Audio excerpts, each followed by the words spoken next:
മുനമ്പം വിഷയത്തിലെ ഭിന്നതയും സമസ്ത കേരള ജംഇയ്യത്തുൽ ഉലമയുമായുള്ള തർക്കവും ശക്തമായ സന്ദർഭത്തിലാണ് ലീഗിന്റെ ഭാരവാഹി യോഗം ചേരുന്നത്. പ്രവർത്തക സമിതി യോഗത്തിലേക്ക് ഈ വിഭാഗീയതകൾ വരുമ്പോൾ അതെങ്ങനെയായിരിക്കും ചർച്ചയാവുക എന്നത് അറിയേണ്ടിയിരിക്കുന്നു. വഖഫ് വിഷയത്തിൽ നേതൃത്വത്തിന്റെ നിലപാടുകളെ വിമർശിച്ചുകൊണ്ട് ലീഗ് ഹൌസിന് മുന്നിൽ ഇന്നലെ പോസ്റ്റർ പ്രത്യക്ഷപ്പെട്ടതും നമ്മൾ കണ്ടതാണ്. മുനമ്പം വഖഫ് ഭൂമിയല്ലെന്ന പ്രതിപക്ഷ നേതാവിന്റെ പരാമർശത്തെ പിന്തുണയ്ക്കുകയാണ് ലീഗ് സംസ്ഥാന പ്രസിഡന്റ് സാദിഖ് അലി തങ്ങളും അഖിലേന്ത്യാ general secretary P K കുഞ്ഞാലിക്കുട്ടിയും.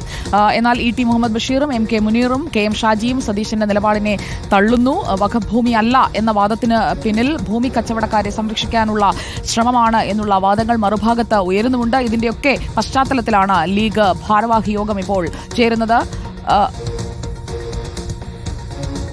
Deepak, ഇടയ്ക്കൊരു സാങ്കേതിക തടസ്സമുണ്ടായിരുന്നു, തുടരാം.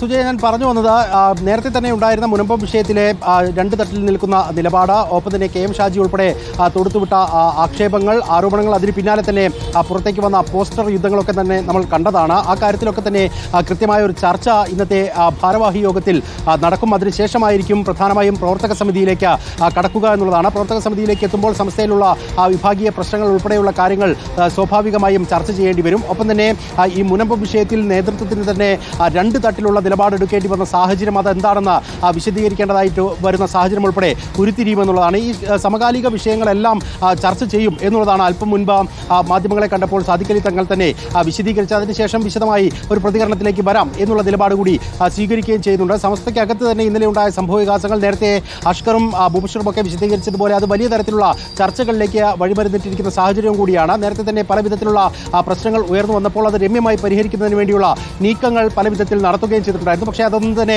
ഫലം കാണാത്ത സാഹചര്യത്തിൽ കൂടിയാണ് ഇന്നത്തെ പ്രവർത്തക സമിതി എന്നുള്ള പ്രത്യേകതയുണ്ട്. അതുകൊണ്ട് തന്നെ തുടർ നീക്കങ്ങൾ എന്തൊക്കെയായിരിക്കണം എന്നുള്ളത് സംബന്ധിച്ചുള്ള ഒരു കൂടിയാലോചനകൾ ഉണ്ടാകും. ഒപ്പം തന്നെ ഇനി വരാനിരിക്കുന്ന തെരഞ്ഞെടുപ്പുമായി ബന്ധപ്പെട്ടുകൊണ്ടൊക്കെയുള്ള ആലോചനകൾ കൂടി ഇന്നത്തെ പ്രവർത്തക സമിതിയിൽ ഉണ്ടാകുമെന്ന് തന്നെയാണ് നമ്മൾ മനസ്സിലാക്കുകയും ചെയ്യുന്നത്. ആ തരത്തിൽ ഏതാണ്ട് ഉച്ചവരെ നീളുന്ന പ്രവർത്തക സമിതി വിശദമായ ചർച്ചകൾക്ക് ഇന്നത്തെ യോഗം സാക്ഷ്യം വഹിക്കുമെന്നുള്ള കാര്യത്തിൽ തർക്കവുമില്ല. സുജയ. ഓക്കെ, ദീപക് മലയമ്മയാണ് വിവരങ്ങൾ നൽകിയത്.